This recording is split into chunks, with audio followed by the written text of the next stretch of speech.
Hi guys, and welcome to the new series of Black Ink Cinema podcast, where we are filming at the amazing Gin and Tonic distillery in Stratford.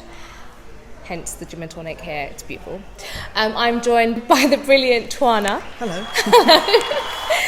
Who has picked an amazing film we've had on the show before, but wanted to get the perspective of a wonderful black woman here, which we will dig into. But before we get into that, wanted to talk to you about you and get to know you a little bit more. Okay. So, comedian, Yes. stand-up, how did that start?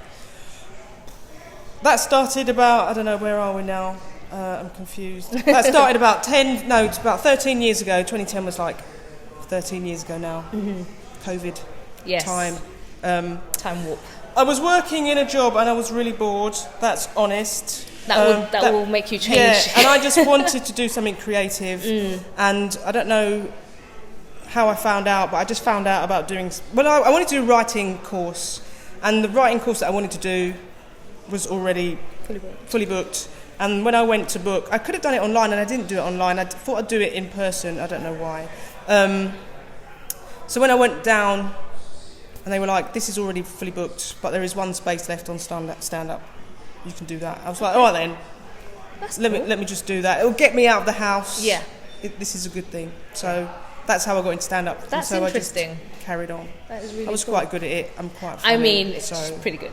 So, yeah. Did you have any inspirations or people that you looked up to within stand-up or comedy? No, really. No, really, like when I've met people over the years who've done stand-up and started stand-up, they'll be like, I like this person, I was into this person, I went to this and I went to that, and I was like, I never had any of that. Wow. I don't have that sort of... It's like, I like being funny. Yes. I like making people laugh. I kind of like writing jokes. I kind of understand how I can write jokes for myself to make you laugh, to make an audience laugh, but I don't really understand, and I'm not really interested in everybody else. Which is great, which is how it should be. Yeah. I'm only getting to know that side of me now, a bit more selfish, but for a long time I wasn't, so I'm here for that. Cool, okay, cool. I'm obviously in the presence of great podcaster, yes, Twayna Mayne. Yes. You have got a podcast, Black Woman. Yes. BBC Sounds. Yes. Which I loved. Thank you. And a few others as well. When I typed in your name, there was like podcasts everywhere. I was like, There's love this. I've been on a few, and I have a separate one that I've recorded a few episodes, which is not a comedy podcast, but I'm just chatting to people about being fostered and adopted. And that's what I am. Or was.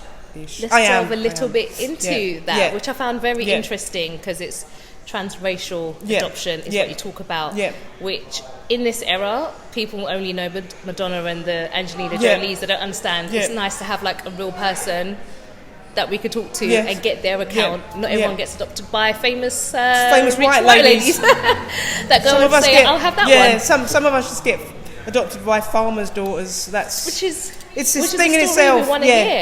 So that is really interesting. What's been the most difficult thing that you might have heard while talking to people? What about being adopted? Yeah, no, like the trans race adoption. Right. It's not. I don't think it's not controversial. Mm-hmm. I don't think it should be a thing, because I think I was talking to somebody about this the other day, and just about adoption. Like, I think being adopted, like that experience, it's quite a lonely experience.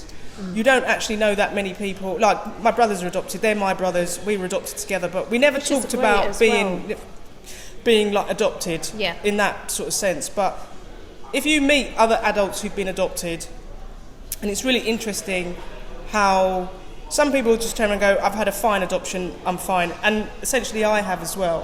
But actually when you sort of take off the layers and look at it, it's like, actually, you never could talk to anybody about this thing. Everyone tells you, like, literally, it's really weird. Like, you can meet somebody and not know them for very long, but once they find out that you're adopted, they'll tell you this is the best thing that's ever happened to you, and you're like, it's just such a weird thing to be told, and you're like, I'm not saying it's the worst thing that's ever happened to me, because it's not, but actually, there's a lot more. It's more layered. There's so many layers to it, and it's just like people are really invested. Like, strangers are really invested in adoption being happy, and do not want to hear a success story. and don't want to hear any of the horror stories, or anything just where you just turn and go, actually, it's a bit more, it's complicated.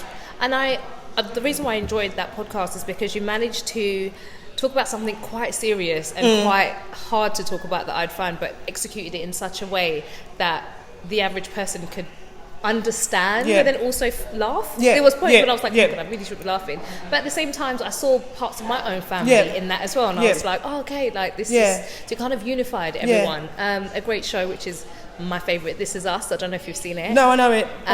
But I think that was the kind of first time they had honest conversations about that. And but some of the writers on that are adopted. Oh my God, well that's probably why it's some just of them, like some of them home. are adopted. So it's because sometimes when you sort of deal with adoption, you're getting it from the adoptive parents' perspective, which is a very different perspective, and you're not getting it from the inside, from being the person who's adopted.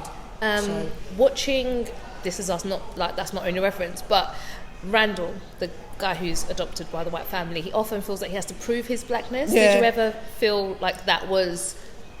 To who? Other black people? Other black people? No, but I do understand. Or even white people. I don't think so. But to white people, it's interesting. Not to other, maybe a bit at school, but it's like school's such a weird time anyway. Secondary school was just such a weird time. Okay. And I don't know, but I wrote this thing a few years ago, about 15 years ago in this book, and it was written, there was loads of accounts written by transracial and also adoptees who are like transracial and transnational, so people who've been adopted from abroad, all of that, and a completely different culture so that all of that, so like loss of names and language and culture, all of this kind of stuff. And I went to this book launch, and it was the first time I'd been in a room where I'd been going to my mum for ages, going, I want to meet other people like who've been adopted. A similar experience. And so one of the first few times that I met other black people who'd been adopted by white, I was just surrounded by people who were devastated, who'd had really awful experiences, right? Lived, like, within their families it was kind of all right, but they were literally the only black person for miles, and like all of these kind of things, and you're like... That can be so challenging like, for your what identity. Are you? Yeah, and it's just like, they were so lonely and angry and upset and just like traumatised by this thing, but also whilst being the people where everyone turns around and says, this is the best thing that's ever happened to you. Yeah, you should be lucky. Yeah, you should be lucky. And it's just lucky. And so that's why, in a way, I don't really hang around, and no disrespect to people who do hang around and be in adopted people's only spaces, because I think they're valid, but I find that my experience is quite a unique experience within that world where I was adopted. I was adopted quite old, but I'd been with my mum for a long time, but also my first name and my surname are my original names. Which is something... So all of these things, I stayed with my brothers, my younger brother who wasn't adopted into our family but lived nearby, like all of these relationships and names and all of this stuff, I didn't lose. Yes, exactly. So to be around people who've lost more than, it's just like, it's heartbreaking. It's too much. Yeah. It's too much. It's a lot. Thank you for sharing your experience. No problem. I really appreciate it. I'm sure someone out there again as well is appreciating it. So I think that's wonderful. Are you working on any programs? I know you're writing at the moment. I'm writing a play. Fantastic. I wrote a play a few years ago, and it was meant to go on, meant to have a reading, not go on, but just have a reading. March 2020. Something happened around then. So that was something small thing, minor thing. That sort of put that on the back burner. So I'm writing a new play, and I'm also just writing some book thing, like a book proposal thing. It's amazing. So, it's wonderful. Yeah. So where can people find you on your socials and platforms? At Twayna Mayne, sort of on Instagram, sort of on Twitter, but I'm trying to stay off that. It's a hell. It is. It's a rabbit hole, isn't it? It's a horrible place. My new drug is TikTok. I'm not. I can't get involved with that. You say you've got to be on it for like 5 minutes, and 2 hours of your life go by, and you're no. Especially once it gets your algorithm, you're screwed. Yeah, no. I've been with people and seen them, and you're like, just put it down. Just put it down. I'll be like this. Okay. Yeah, you're like. Black Ink Cinema is all about celebrating black cinema, and Twayna chose a classic, one of those films that has the best moment at the Oscars for me personally. Moonlight, starring Mahershala Ali, Janelle Monáe, Trevante Rhodes and Naomi Harris. Why did you pick Moonlight? I don't know, I'd not seen it for a while. So I saw it when it came out in the cinema, and I remember it was when it came out, and various people who I'd known had seen it, and I got their responses to it on Twitter. That was when I was on Twitter, like 6 years ago or whatever.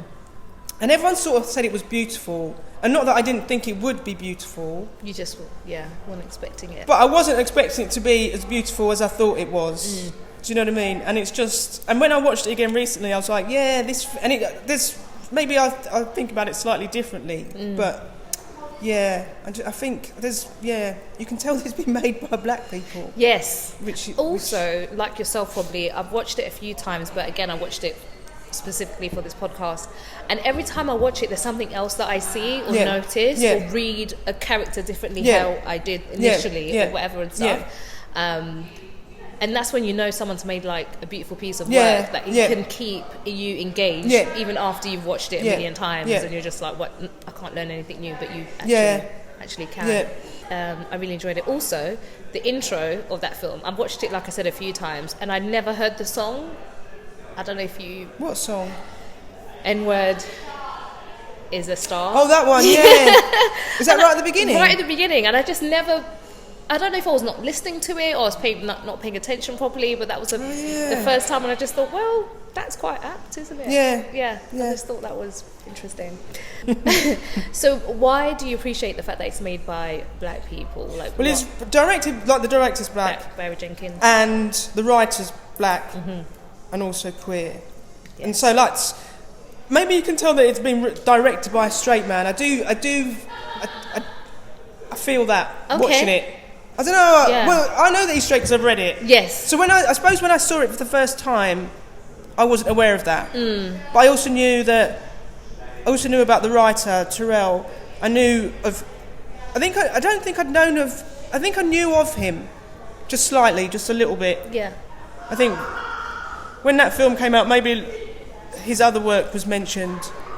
So I knew that this guy was the person who wrote this thing and wrote this film. So I was like, okay, and he co-wrote the script. They co-wrote the screenplay. So you're like, okay, cool. So that's, and then I don't know, just having a.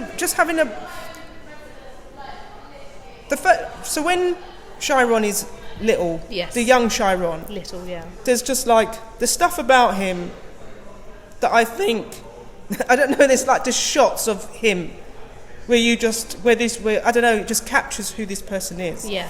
And you don't get it so much when he's a teenager, but you know, like there's like the shot when you see him when he's a grown man, and like one of the first few shots is his teeth. Yes. And you're like, do you know what? Those teeth, like that whole teeth stuff is just like the grills, like that mouthful of gold is just like. And that's one of those, like, he's in the car and it's quite dark, but you just get this gold mouth and you're like, oh my gosh, this is who this person has become. And it's just like, and I don't think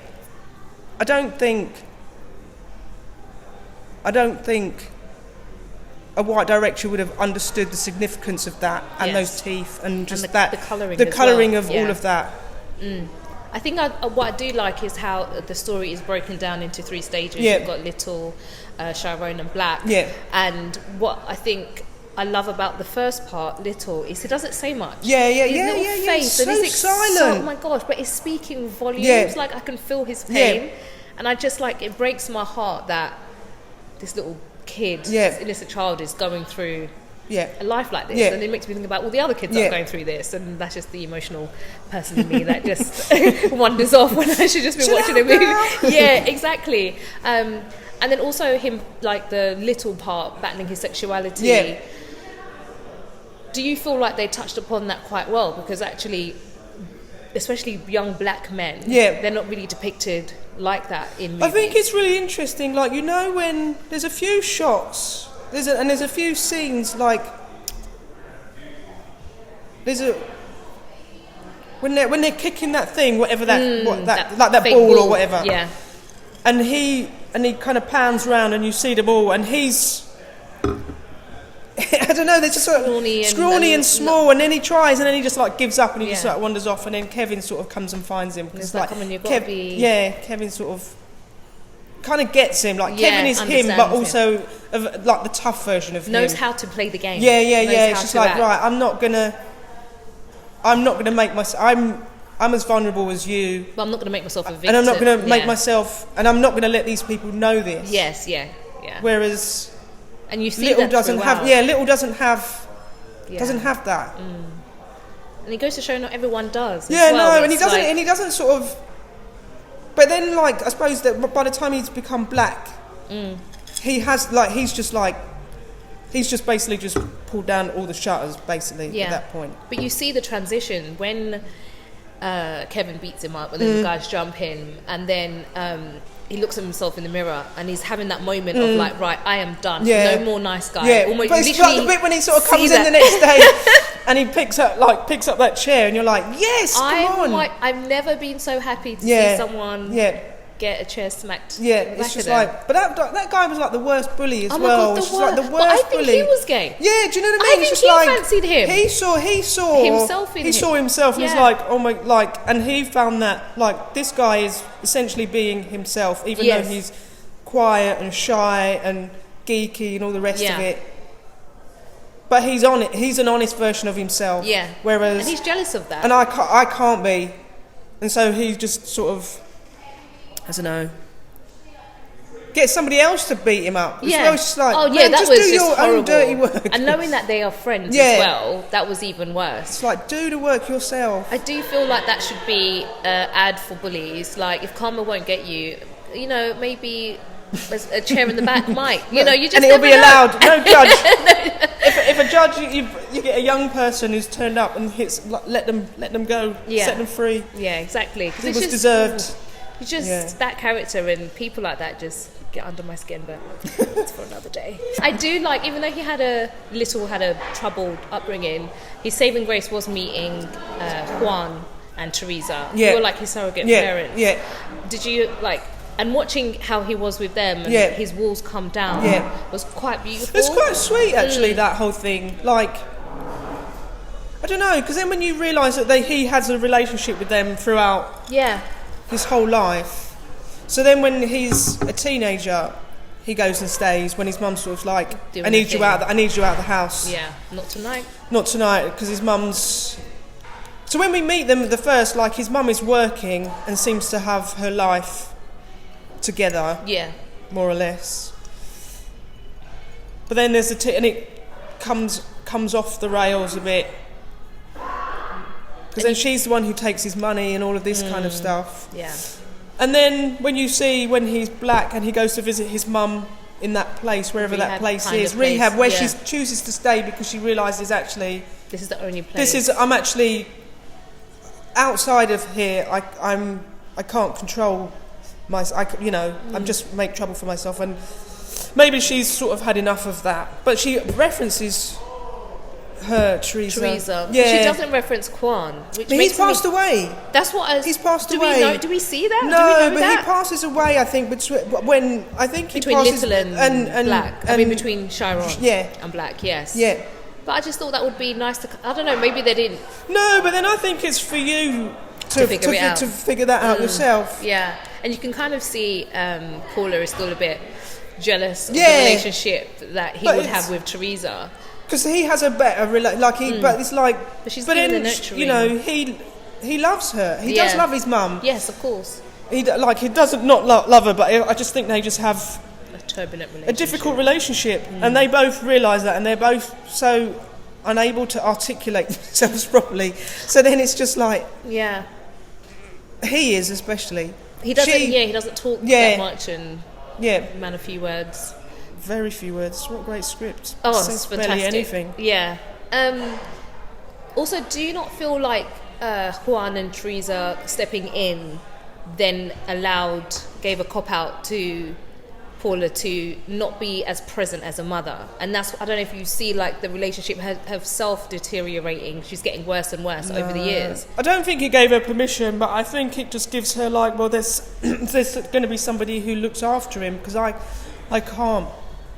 I think you have to think about like addicts and stuff.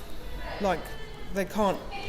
Different things take priorities. Yeah, things take different priorities, and I suppose it just becomes, it's a job in itself. Do you know what I mean? It's just like, I think she's trying her best, but her best, it's not the best, because you're on crack. Yeah. Do you know what I mean? Which is that's gonna hold you back. Yeah. Do you know what I mean? So yeah.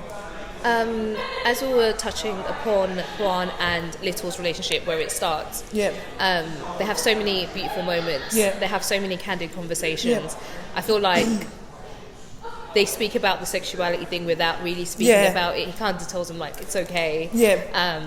Did you have any favourite scenes? There's a bit when I think they're at the sea side. Yeah. And then there's a bit when he turns around and says to him, "You kind of have to decide what you want to be. Like it's up to you." Yeah. No, like no one can decide these things for you. Yeah. Like it's up to you. But he asks. There's that thing when he says when he's having food, when he's having food and he says to her, he's having dinner at theirs and he sort of says, "What's a?" Yes. And he explains, and then he's going to say something, and she looks at him like, "Just leave that bit." Like stop. It's like, which I think was quite cute in the sense that he's asking an innocent question. He's being called this all the time at school. He wants to understand it, and they're like, and they give him the answer. Like they give him the answers, and like, I just thought it was quite, and not judge him, not tell him, not tell him off what to think or what to say. Yeah, it's just like, this is what this thing is, and do you know what I mean? Yeah. How do you feel the evolution of the gay slurs have evolved? Because in the film they use the F word quite a few times, and obviously growing up, I remember gay was used all the time. Like no one, as kids, like people didn't know any difference, but now obviously people are a bit more self-aware and are very good at calling everyone out, like what to say, what not to say, what's okay, what's not to say, and also people within the community are taking refer to them like I cannot answer that question. That's such a big question. It's like I don't know. Like language is, like you said earlier on about like the N-word, right? And like I find that like is not problematic, but I just find it. So like when Kendrick was at Glastonbury last year, and I was like, I'm not watching this because he's essentially going to shout the N-word out in front of like loads of white people, and they're going to shout it back. And I'm not watching. I'm not involving myself in this. It gets very techie. Do you know what I mean? It's just like I'm not involving myself in this. It's just like, ugh. It's a lyric, but it's also. But then if you listen, like I don't know, it's just not that I've listened to hip hop forever. Yeah. I can listen to it on my own. But sometimes if I'm going into a shop and they're playing music and it's just N-word, it's just like, stop playing. Like, this is, I don't know if I'm not answering the question, but I'm just going, it's up to, like, language is personal to you. Yeah. And you're allowed to use, not like you're allowed to use the word however you want. But if that word is about you and you within your community, yes, exactly. Do whatever you want with it, or not do whatever you want with it. Yes, exactly. You have to choose. But I think also people outside of communities and worlds need to respect the fact, or like honour the fact that these words actually, because like if you talk to some people of a certain age, they don't like the word queer. Like gay people don't like to be referred to like as queer. It's like I'm gay. You're like, oh, I'm this, and you're like, but then also, but are like, I'm not saying that they're like transphobic or any of this. It's just like that word to me meant something different 20 years ago. Yes. So now it means this, and I'm not on board with that, and I find it jars me slightly. Do you know what I mean? It's that kind of thing. Yeah. I get it. But language changes and it's fluid and all of this kind of stuff, and sometimes you have to embrace the change of how it works. At the beginning, in Little's section, they often call him soft, bully him. Have you ever felt peer pressure when you were growing up? Yeah, I suppose so. Yeah. Do you have any... Has any of it stayed with you? Because as you see throughout the film in here, even when he's older, he kind of shrinks when he gets to... I just gave up on everything. Oh, nice. Sort of like when I was a teenager. Yeah. Sort of being bullied slightly. Just being like the unusual black girl. And it's just kind of like, hey, well, this is how it is. Did you own that? Yeah, I did actually. I was like, I'm done. And also I could fight. But I didn't really have to fight. Yeah, it was defending yourself. Yeah, it's just like, if I have to fight, I can fight, even though I didn't really get in. Luckily didn't get into any fights. Because it would have been horrible. Like, I saw some girls fight and it's just like... Yeah, it's quite savage. It's horrible. Like, it's... I've stopped a fight a few years ago with some girls who just jumped this one girl, and I was like... It was so horrible to see. I was like, randomly, I was like... And then I sort of shouted at the security guard who strolled up. I was like, where have you been? Yeah. I shouldn't be doing this. But, yeah, it was grim. Really grim. It's horrible. It's horrible when you see it going around in the socials as well. Yeah, it's horrible. I don't know. I think, God, this wasn't really around when I was growing up. Like, yeah, phones and that were there, but it wasn't how it is now. I'm glad I missed all of that. I just think it just makes everything 10 times worse. Yeah, absolutely. Yeah. You touched upon a part at the beginning when Juan and Paula are having an argument. You know, when he finds her smoking crack in the car and they have this massive argument. And she's basically saying, "Well, you're going to like come and look after my child," basically, essentially.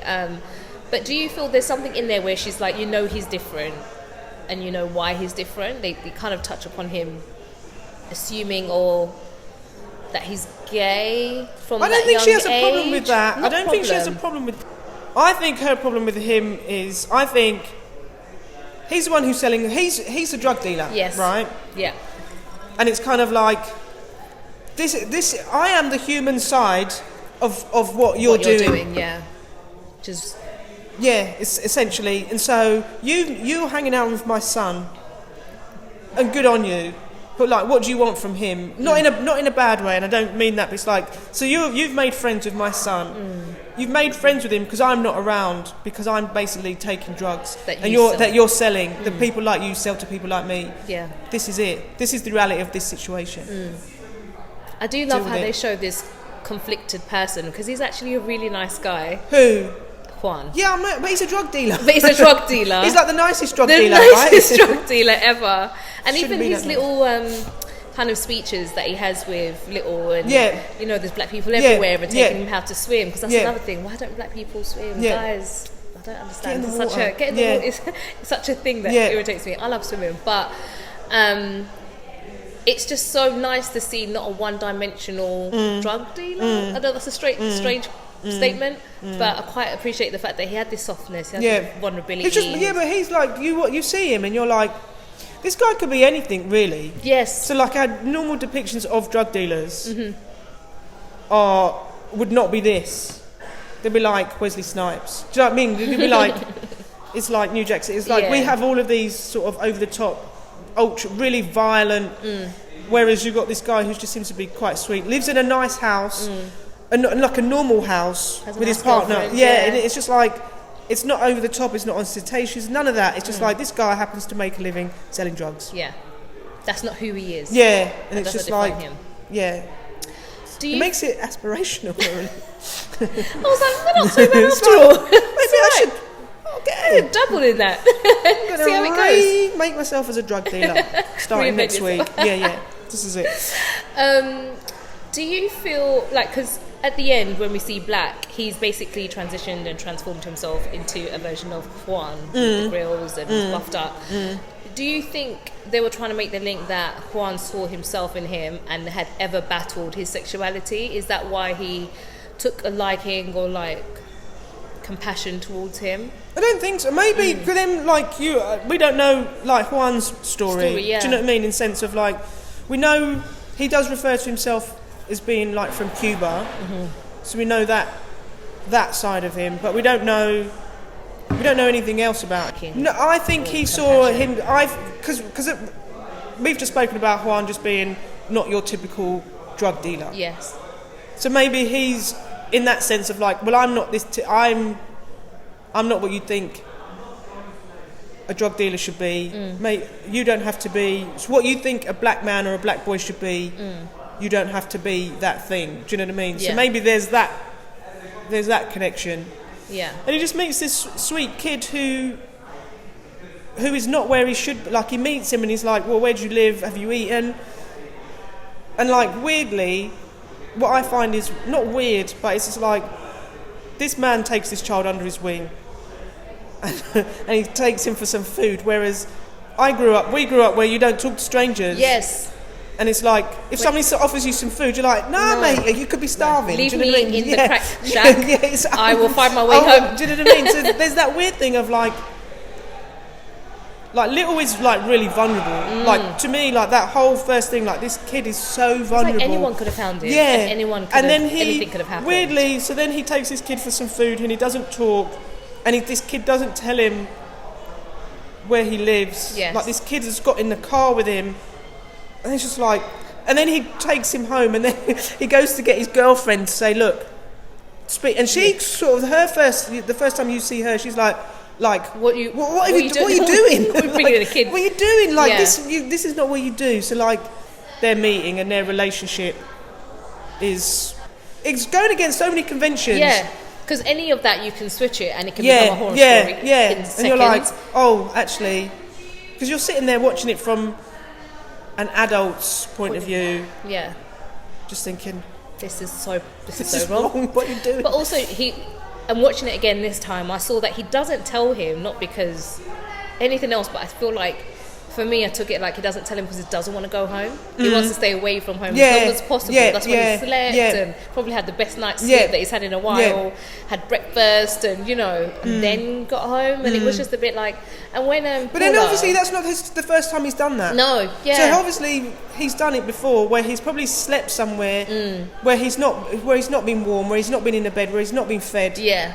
So for him to have all of those things, and for these people, and you don't know what's happened to him in situations maybe where he has been with, do you know what I mean? It's like, actually, so maybe he's doing stuff because he's done stuff before and he's been quite vulnerable, and maybe that's been taken advantage of. So that to him is like, this could happen again, or not. But also throughout that time, none of that stuff's happened. So he's like, well, these so far are nice people. This is nice to be around. Yeah. Exactly. I'm gonna ride it out. I'm gonna ride this thing out. Do you know what I mean? It's quiet. I'm fed. They seem to be nice. Yeah. It was a kind of happy ending in that sense, which was such a relief. Because the whole time when I watched it the first time, I was like, please don't do anything bad. The transition between Chiron and Black was quite drastic.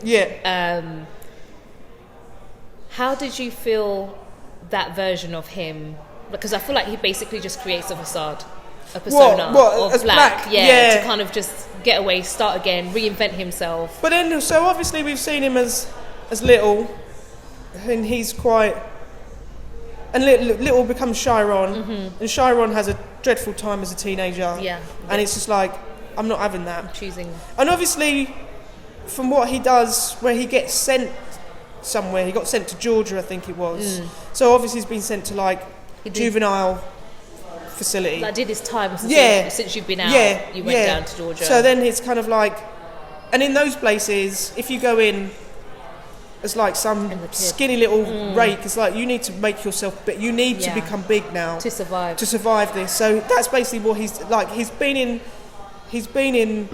in a facility where it's like, and it's like, well, I'm going to carry on with this because it works. Yeah, and it's keeping me alive. It's keeping me safe. A technique that Barry Jenkins did was keep the three actors who played Chiron away from each other, so they wouldn't copy each other or become each other, and so therefore they just had to create this character, which I think really worked because you did see them as three different people. Because do you know what? When I was in the cinema, and when you start off with Little and then you get to Chiron, but when you first see Black, and everyone in the cinema just went, huh? like you could. That was so audible. It was just like, because that's how I was. I didn't see that correlation. And even when I saw it again recently, and I knew that was what was going to happen.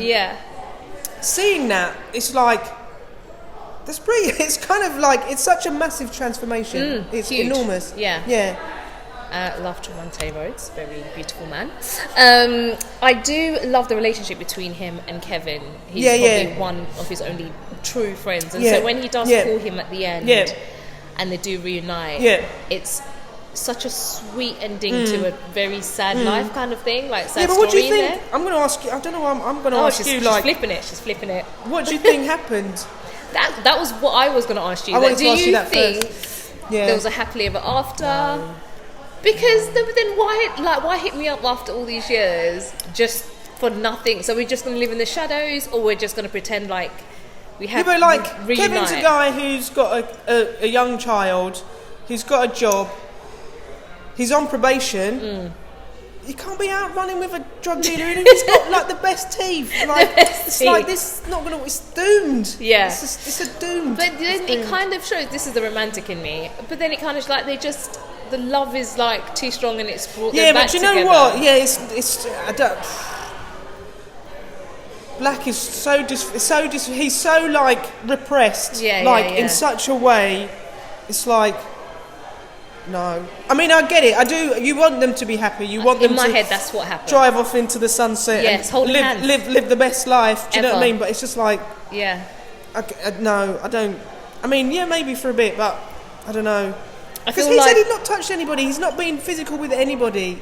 Not that that's a thing. Who? Chiron? Black says that, like, since their thing on the beach. Yeah. Not saying that's a thing, but it's just like, this guy is so...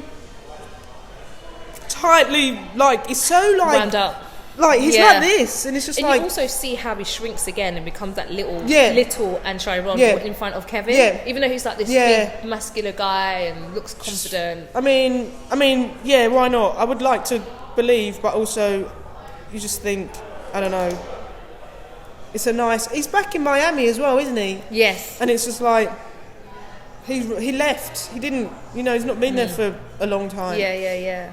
I don't know. I mean, Miami's the place if you want to...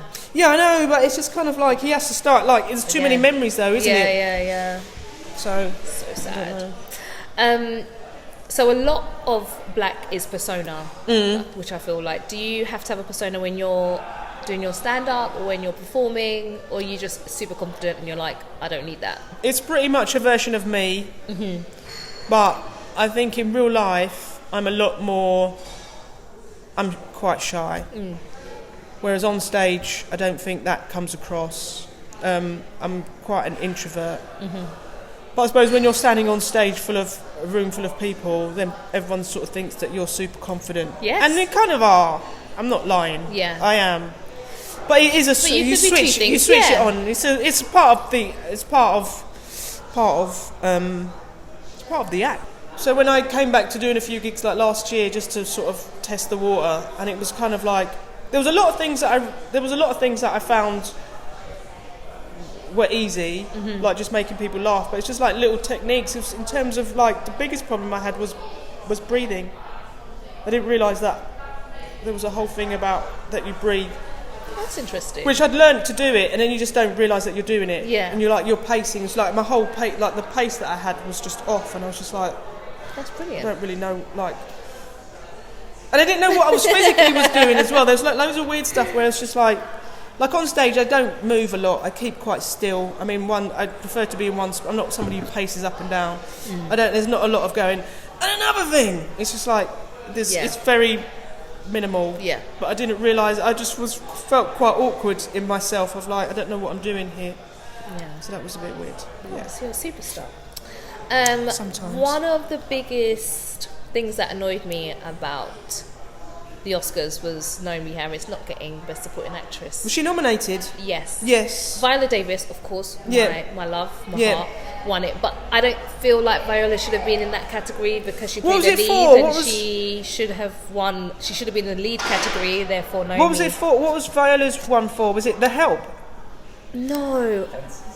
Fences. Yeah. Oh, right, okay. Is that the one with Denzel? Oh, right, yeah. Because she's essentially a lead in that, you know? Was she supporting actress? That's what they put her in, the supporting actress. Oh, wow. And so I thought it was a bit of a snub, because I thought Naomi, to do that in 3 days was it's always phenomenal. Do you know what? I haven't got time for Black... Right, I need to say the whole sentence, right? You can't just stop. Don't get yourself cancelled. I haven't got time for Black. Like the Oscars and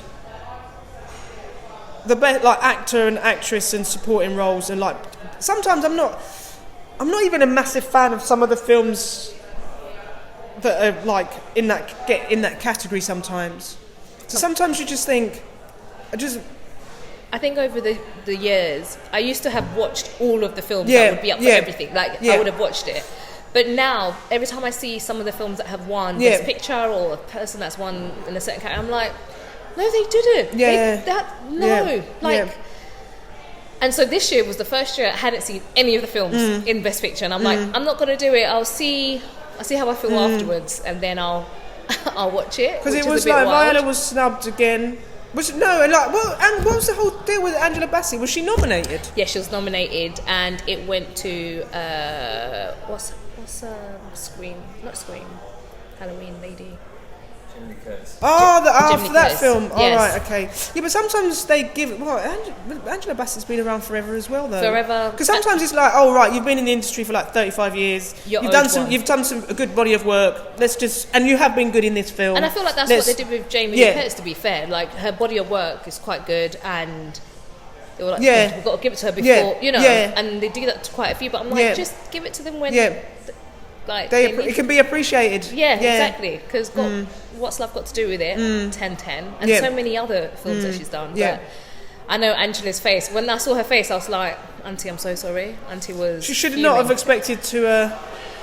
Sometimes you just have to show up and just put on a nice outfit and just. But that's what she was there. But she was like, "I'm not going to pretend I'm happy." That's what it was. Yeah, and then she got like the backlash. Yes. The Black-lash. The Black-lash. There you go. That's my word, right? You've done that. I coined that, I'm sure. And I think I'm like you. I've just got to that point where it's like, I'm not going to hold my breath. If it happens, it happens. It's great, and I'm super happy for that person. But I'm not going to expect it. I don't. I mean, awards are nice, right? I'm not knocking it, but it's just like, I just think there's a certain thing about all of that kind of thing. You want to be accepted in this really weird, revered space. Yeah. And there's rules to that. And so you can't expect... Yes. To colour out sound. Yeah. Yeah, you can't... You either get on board with it or you don't. It's just like, I don't know. I'm not... I mean, I'd win one. If I won one, I'd be happy. Yeah. I'd win one. I'd still want to win one. Yeah. I wouldn't mind winning one, but it's just like, I don't know. Okay, so we've done a lot of talking about Moonlight, but we've just got some quick fire questions for you. Ready, love it. Who's your favourite black actress? Whoa, okay. Yeah, we're going in straight there. Oh, I don't know, Wow. It's a hard one. I didn't say it was going to be easy. I don't know, Now I'm going to sound like I just don't... Every time I ask anyone of this, it's like, oh gosh. Who's yours? Oh, don't do that. Come on, I just want a bit of like, take the pressure off. I actually would say Viola's one of my favourites. But she always plays strong women, and I find that really annoying. Oh, okay. What, you want her to not play strong women? They're all... Okay, leading roles, black women, there's like a strength, and it's just like... Not every day. It's like, I'm going to be a strong woman. It's like, and so the roles that you get nominated for are strong women. It's like, how about just a woman who just sits in her pajamas all day and eats like what sits? Do you know what I mean? We'll come back to that one. We'll come back to that. Well, favourite black actor. Yes, we're just about to go there. But I often find that people find this a bit easier. I like Denzel Washington. I've not seen him in absolutely everything, but I've seen him in quite a lot of stuff. I like him. What's your favourite Denzel film? Do you know what? Recently I saw American Gangster. Brilliant. And I liked him in that. I like that. I do like that film. Yeah, that's a fantastic film. I do think that's a good... I'm just trying to think. Do you know who I saw in a play at the Young Vic? I saw... Wendell Pierce in Devil's Salesman. It's pretty good. He's great. Yeah. So I'm just trying to think of like on stage as well. Like I've not like Denzel Washington would be a great like theatre actor. But he did that for Fences was on in theatre. Did he do it? Did he do that on stage? Yeah, he did that on stage. Okay, what about your favourite black comedian? Me. Straight. Love it. Come on. Favourite black-led movie? I'm going to go for two. I'm going to go for Do the Right Thing. Brilliant. Which I think is amazing. And I also want to go for Inside Man. That was our first screening. Inside really? Man, yes. Love Spike Lee. Do you know what? Love Inside Man. Sometimes I find Spike is Spike. And I like some of his stuff, and some of his stuff but I do like Inside Man. I do like Do the Right Thing. I like some of his, so he's a bit, I don't know. I feel like Inside Man was made so brilliantly. Like, it's a brilliant film. Who would play you in a biopic? I don't know. Who would I don't know. Me. Do it. Why not? Why not play yourself in a film? Yeah. Is there a character in a TV series or film that you've seen and you're like, I would love to play that role? TV series or a film? Yeah. I don't know, Michael Corleone. Hey. But I'd like to be his brother. I'd like to be Sonny Santino. Okay. I don't know. That's cool. Yeah. That's a cool answer. Yeah. Well, thank you. That's a quick fire round. Oh, cool. Thank you very much. You can relax now. For those people who haven't seen Moonlight, if you had to direct them to YouTube to watch a clip, what clip would it be and why? Do you know what? I would direct them to the bit right at the end when it goes back to when Little is a boy and he's standing at the sea and it's blue. Yeah. And he turns and he looks at the camera and he looks. Yeah. And then it ends. That's like the end sort of. And I would, because then you get the shot, you get the blue, and then there's a line that Juan says what that all means. Yes. Which I thought was stunning. With that film, listen. You have to listen to what is being said. Yeah. And also you have to look at the colour. There's a lot of stuff going on with colour. Yeah. They play around blue, with it a lot. pink, gold. There's colour and it around certain people. Yeah. Just pay attention. You have to pay attention in that film. Yeah. Absolutely, I totally agree with you. Yeah. I'm the same. That's actually a little montage that I would like to see or direct people to. Well, thank you, Twayna. Thank you very much for having me. You have been amazing. Thank you. And I can't wait to see what you've been writing hopefully soon. Yes. Wish you the absolute best. Thank you very much. And speak to you soon. Cool. Thank you.